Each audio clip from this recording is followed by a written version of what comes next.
मोदी सरकार मोदी सरकारचं करायचं काय? खाली डोकं वरती पाय. मोदी सरकारचं करायचं काय? खाली डोकं वरती पाय.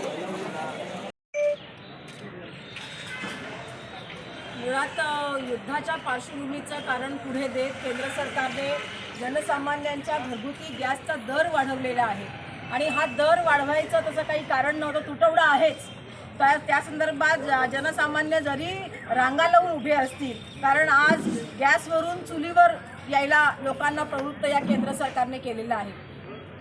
देशाचे पंतप्रधान नरेंद्र मोदीजी म्हणाले होते की महिलांना नाकातोंडात धूर जाऊ नये आणि त्या धुरापासून त्या श्वसनाचे आजार होऊन आजारी पडू नयेत म्हणून उज्ज्वला गॅस योजना नावाची योजना काढली होती आणि त्याचा उपयोग ग्रामीण भागातल्या महिलांना किती झाला हा संशोधनाचा विषय जरी असला तरी काही प्रमाणामध्ये गॅसच्यामुळे जो काही आपल्या संपूर्ण महिला वर्गामध्ये तुटवड्याचा प्रश्न नव्हता आणि त्यामुळे समाधानाचं वातावरण होतं. पण आज आपण पाहतोय की पुन्हा एकदा केंद्र सरकारच्याच माध्यमातून या धोरणामुळे गॅसचा तुटवडा जाणवतो आहेच या युद्धाच्या पार्श्वभूमीवर, परंतु हा तुटवडा जाणवत असताना सुद्धा केंद्र सरकारने घरगुती गॅसचे जे काही शुल्क वाढवलेलं आहे त्या शुल्क वाढवण्यासंदर्भातचा आक्रोश हा आज रस्त्यावर राज्यातल्या आणि देशातल्या प्रत्येक ठिकाणी आपल्याला दिसतोय.